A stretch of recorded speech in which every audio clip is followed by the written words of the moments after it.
카리포트 임재범입니다.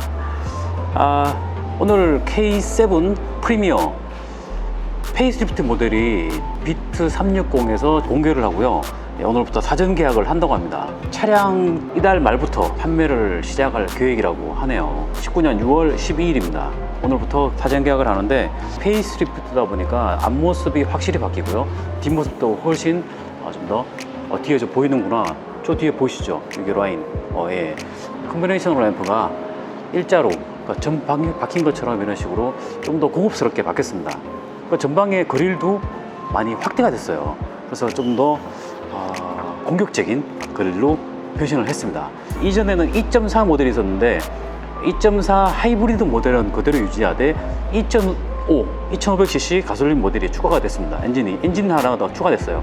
5가지 엔진 라인업을 갖춘 차량이 되겠습니다.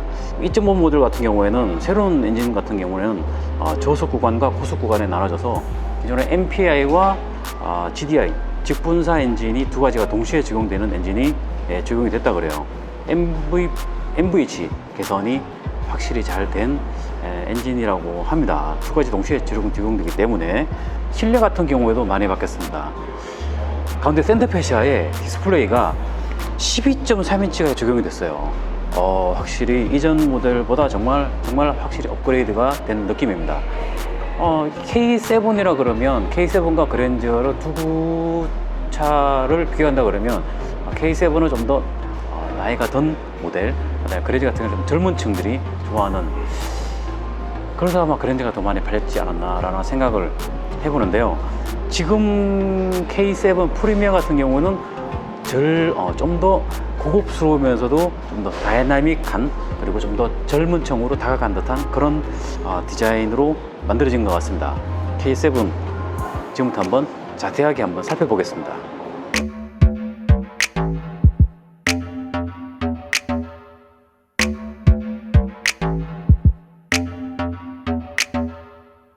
외장 디자인 같은 경우에는 거의 신차급 수준의 변경 범위를 가져가고 있는데요. 먼저 전면부부터 좀 말씀을 드릴게요. 전면부 같은 경우에는 기존의 이 세로바 그릴이 좀 더 업그레이드 됐다고 보시면 되는데요. 그릴 사이즈가 전체적으로 상하 좌우로 증대가 됐고요. 이 그릴의 안에 보시면 이 메쉬 패턴들이 들어가서 좀 더 새로운 느낌이 나고, 요 세로바, 크롬 세로바 같은 경우가 기존보다 좀 두꺼워지고 강인해진 부분이 조금 있습니다. 그래서 전체적으로 존재감이 좀 업그레이드 된 부분이 있고요. 그리고 램프 같은 경우에는 요새 또 트렌드에 맞춰서 좀 슬릭하고 슬림하게 나왔어요. 그래서 요새 나오는 차들 같은 경우에 보시면 램프가 다 두껍게 나오진 않고요. 조금 슬릭하고 스포티한 면을 강조하는 그런 부분으로 변화가 되고 있거든요. 근데 보면 DRL이 예전에는 여기에 Z자. 예, 그렇습니다. 네. 이거는 Z가 아니라 그 S자 같아요. S는 아니고요. 요것도 기존에 이렇게 있던 Z를 조금 더 밑으로 내려서 존재감을 좀 살리기 위해서 여기까지 좀 내렸거든요. 그래서 요 부분이 기존에 이제 소비자들이 K7의 DRL은 Z다라는 인식이 좀 있어서 그거를 좀 강화시킨 부분이 있습니다. 근데 요거는 턴 시그널이고요. 기존에는 여기에 있던 턴 시그널을 조금 아래로 내렸어요. 안개등은 어디 있어요? 안개등은 없어졌습니다. 트렌드가 안개등이 많이 없어지는 트렌드로 가고 있고요. 그렇게 된 이유는 요 헤드램프를 좀 슬릭하게 간 부분이 있어요. 그래서 기존에는 헤드램프 크기가 요 정도 됐다면 여기 좀 줄면서 스포티하고 좀 슬림한 면을 강조했습니다. 그래서 여기에 있던 턴 시그널을 여기로 내려서 좀 디자인적인 부분을 강조했고요. 시그널이 원래 여기에 있던 것이 아래로 내려오면서 이게 지금 이게 크롬 카바도 이게 새로 크롬 카바도 새로 들어간 거고요. 여기에다가 턴 시그널을 좀 위치를 해서 디자인적으로 밸런스를 좀 맞췄다고 생각하시면 될 것 같습니다. 이 크롬 라인도 예전에 있었어요? 아니요, 이번에 전체적으로 이 범퍼 부분이 바뀌었기 때문에 조금 없진 않았는데요. 그 부분을 좀 강화를 좀 했고. 약간 두꺼워진 것 같고. 예, 맞습니다. 예. 그러니까 전체적으로 프론트 뷰에 크롬이 조금 많이 사용이 됐고. 예, 그렇습니다. 예, 또 그릴의 크기를 키워서 조금 더 웅장하고 당당한 맛을 좀 강조했습니다. 측면은 지금 휠 부분이 많이 바뀌었고요. 휠만 조금 이게 저희 19인치 휠인데요. 19인치 휠 같은 경우에는 기존 스포터링 휠에서 크롬 스포터링 휠로 조금 더 다이나믹한 면을 강조했습니다. 그래서 기존에는 일정하게 스포크가 떨어졌다면 이번에는 조금 더 역동적으로 이렇게 좀 잡힌 모습이 보이시죠? 후미 정도 보니까 예. Z는 그대로 유지되어 있더라고요. 후면 Z는 그대로 유지되어 있고요. 그래서 기존의 헤리티지를 좀 계승하되 조금 더 업그레이드를 하자는 게 이번 K7 프리미어의 컨셉입니다. 트렁크 용량 같은 경우에는 골프백 4개랑 보스턴백 4개가 동시에 들어갈 수 있는 크기고요. 후면부 같은 경우에는 지금 보이시는 이 양 램프가 이어지는 커넥티드 타입의 리어 램프가 적용이 됐고요. 요게 이제 적용이 되면서 기존의 어떤 디자인을 좀 개선시킨 부분이 있습니다. 그래서 디자인 밸런스랑 안정감이 좀 추가됐다고 보시면 될 것 같고요.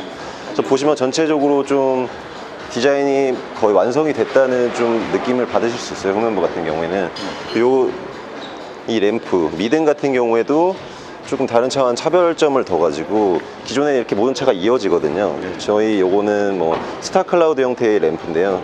갈수록 좀 형상이 짧아지는. 좀더 점박이죠 이렇게 했어요. 점박이는 아니고요. 스타 클라우드 형태의 그 어떤 램프인데 스타 클라우드라 그래서 별이 떨어지는 뭐 그런 걸 영감을 잡아서 한 그거거든요. 이 아래 뒷구조에도 변화가 있나요? 여기 범퍼 같은 경우에도 기존에는 조금 어떤 스포티한 맛이 좀 떨어져서 여기 부분을 개선을 했거든요. 그래서 전체적으로 크롬 가니쉬를 넣어가지고 여기까지 크롬을 쭉 이었습니다. 제가 좀 트렌드에 맞춰서 밑 같은 것도 예전에 전체적으로 개선이 됐습니다. 없었고요. 밑도 없었죠. 전체적인 범퍼가 많이 바뀌었기 때문에 뭐 이런 부분들이라든지 크롬 가니쉬라든지 듀얼 머플러라든지 이런 부분이 새롭게 적용돼서 조금 더 디자인 밸런스를 갖추게 된 면이 있습니다. 그 배기구는 완전히 아래로 감고 나가거든요. 예, 배기구는 지금 뭐 그냥 모양만 있는 거죠. 요새 최신 트렌드들이 배기구가 이쪽에 달리거든요. 그래서 여기에 달린 것보다는 좀 더 디자인적인 완성도를 위해서 이렇게 뭐 새롭게 좀 변화를 주었습니다. 그리고 엔진이 네. 2.5잖아요, 새로운. 그렇습니다. 이게 만약 2.0 터보로 들어가야 되는데 왜 굳이 2.5로 했을까요? 2.0 터보요. 네. 아무래도 좀 차 컨셉에 맞춰서 엔진을 개발을 했는데요. 2.0 터보 같은 경우에는 뭐 주행이나 좀 더 뭐 다이나믹한 어떤 그런 성능을 원하시는 분들 위해서 개발이 된 엔진이고요. K7 같은 경우에는 주로 이제 데일리카라든지 패밀리카, 뭐 가족분들이 많이 이용하시는 용도로 사용하기 때문에 그 컨셉에 맞춰서 좀 더 시내 주행에 최적화된 2.5 GDI를 저희가 개발을 했고요. 이번에 신규 개발된 2.5 GDI 같은 경우에 차세대 엔진이어서 스마트 스트림 G2.5 GDI라고 저희가 표현을 하고 있거든요. 이번에 새롭게 개발된 스마트 스트림 G2.5 GDI입니다. 이 엔진 같은 경우에 기존 2.4 GDI 대비해서 연비, 출력, 정숙성이 모두 다 좀 업그레이드가 되는데요. 그렇게 된 이유 같은 경우에는 이 엔진이 GDI지만 GDI만을 쓰는 게 아니라 기존의 MPI와 GDI의 강점을 같이 가져왔습니다. 그래서 MPI와 GDI를 같이 쓰게 되면 좋은 점은 저속에서는 MPI를 이용하고 중속에서는 MPI와 GDI를 같이 이용하고 또 고속에서는 GDI를 이용해서 각각의 장점만을 가져온 엔진입니다. 그래서 저속에서는 MPI를 이용해서 소음이 적고 연비가 좋고요. 고속에서는 GDI가 고속 출력이나 어떤 안정성이 있기 때문에 그런 안정성을 좀 잡아주는 어떤 최적화된 엔진이라고 보시면 될 것 같습니다. 실내 같은 경우에는 사실 이번 K7 프리미어의 좀 핵심 포인트라고 할 수 있는데요. 네. 실내를 보시면 거의 신차 수준으로 바뀌었어요. 그래서 먼저 말씀드릴 부분은 이 대화면 AVN. 이 AVN이 12.3인치 내비게이션입니다. 커져서 정말 좋은 것 같아요. 그래서 원래는 저희가 8인치가 들어갔는데요. 네. 8인치 대비해서 뭐 좌로나 우로나 훨씬 켜지는 그런 부분들이 있고요. 와이드해졌기 때문에 뭐 시인성이라든지 그리고 이런 3면 분할 기능들이 추가됐습니다. 이 AVN에도 뭐 기능들이 너무 많은데 몇 가지만 설명을 드리면 일단은 무선 업데이트 기능이 있습니다. 뭐 무선 업데이트 같은 경우에 기존 소비자들이 지속적으로 좀 저희에게 요청을 해주셨었고 뭐 저희도 개발 단계에서 핵심 기능으로 좀 개발을 한 기능인데요. 뭐 기존에는 내비게이션 업데이트를 하려면 집에서 뭐 USB를 다운받아서 이렇게 여기에 꽂고 뭐 업데이트를 하거나 그런 방식으로 진행이 됐었는데요. 이제는 내비게이션 내에서 업데이트가 가능한 기능이 추가됐고요. 그리고 유보 기능, 저희가 이제 무선 통신을 이용한 뭐 현대 블루링크와 같은 기능인데요. 유보 기능이 기본적으로 장착이 돼 있어서 뭐 조금 더 정확한 지도 정보를 얻으실 수 있을 것 같습니다. 그럼 내비게이션 업데이트는 네. 그냥 주행 중에도 필요한 때가 그렇죠. 되면 자동으로 예. 한다는 얘기죠. 그럼 뭐 운전자 자동으로 하고요. 그리고 이게 시동을 꺼놔도 알아서 업데이트를 하고 있다가 뭐 시동을 켜게 되면은 이게 업데이트가 돼 있는 그런 정도의 기능을 보실 수 있을 것 같습니다. 그리고 두 번째는 클러스터인데요. 클러스터를 보시면 뭐 K9급의 대형급에만 들어가던 12.3인치 클러스터가 적용이 됐고요. 이 12.3인치 클러스터 같은 경우에는 뭐 이 드라이브 모드에 따라서 이렇게 USM이 바뀝니다. 그래서 조금 더 역동적인 주행을, 주행의 재미를 좀 느끼실 수 있도록 이런 부분을 개발을 했고요. 그리고 좀 핵심 부분이 BVM인데요. BVM이 뭐냐면 후측방 모니터라 그래서 이것도 이제 대형 차급인 K9에만 적용되는 기능입니다. 그래서 방향지시등을 켤 경우에는 요게 지금 꺼져 있는 것 같은데, 요거는 제가 이따가 있는 부분에 설명을 드리겠습니다. 그래서 방향지시등을 켜게 되면은 여기에 화면이 표시되는, 후측방 방향 나와요. 네, 후측방 풀로 들어와요? 풀로 영상이 풀로 아니요. 아니, 왼쪽을 키면 왼쪽에 들어오고요. 왼쪽에 들어오고. 오른쪽을 키면 오른쪽에 들어옵니다. 근데 이게 저희 차가 이번에 좀 중점 개발을 둔 방향은 소비자의 선택권을 좀 제약을 완화시킨다는 그런 부분이었거든요. 그래서 12.3인치에만 되는 게 아니라 그 후측방 모니터 기능이 4.2인치에도 옵션을 선택하게 되면 충분히 적용 가능할 수 있습니다. AV에 나온 클러스터 외에도 지금 이 센터 패시아 크러쉬 패드가 전체적으로 바뀌었는데요. 기존에는 우드 그레인이 이제 유광으로 들어갔었습니다. 유광 브라운으로 들어갔었는데요. 그때에는 그 고급감에 맞춰서 개발된 거긴 하지만 트렌드에 맞추다 보니 여기를 이제 무광으로 전체적으로 좀 넣었고요. 요 형태는 텍스처 형태의 우드 그레인인데요. 원목의 질감을 좀 그대로 구현을 해서 만져보시면 원목과 같은 느낌을 느낄 수 있고요. 원목은 아니죠? 원목은 아니지만 텍스처 질감을 그대로 구현했습니다. 예. 원목이 들어가게 되면은 무게가 너무 많이 나가고 어떻게 보면 내구성이 조금 좀 안 좋은 부분이 있기 때문에. 이건 라이트예요? 요거는 무드램프고요. 네.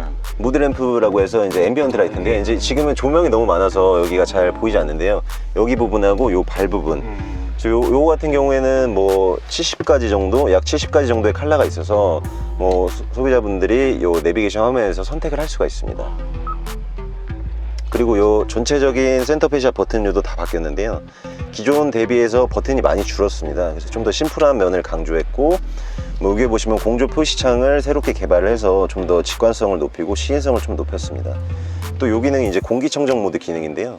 요거를 켜게 되면은 아무래도 요새 미세먼지 관련해서 조금 관심이 높다 보니까 요게 내기로 좀 전환이 돼서 여기 안에 있는 고효율 필터로 좀 갈라주는 그런 공기청정 모드 기능이 있고요.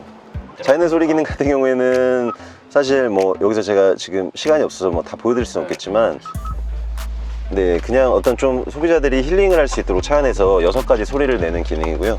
이 부분 SBW가 또 변경된 좀 큰 포인트인데요. 기존의 어떤 기계식 기어 SBC에서 전자식 변속 레버로 변경되면서 조작성이라든지 고급성이 좀 더 업그레이드 됐습니다. 예. 네, 감사합니다. 네, 감사합니다.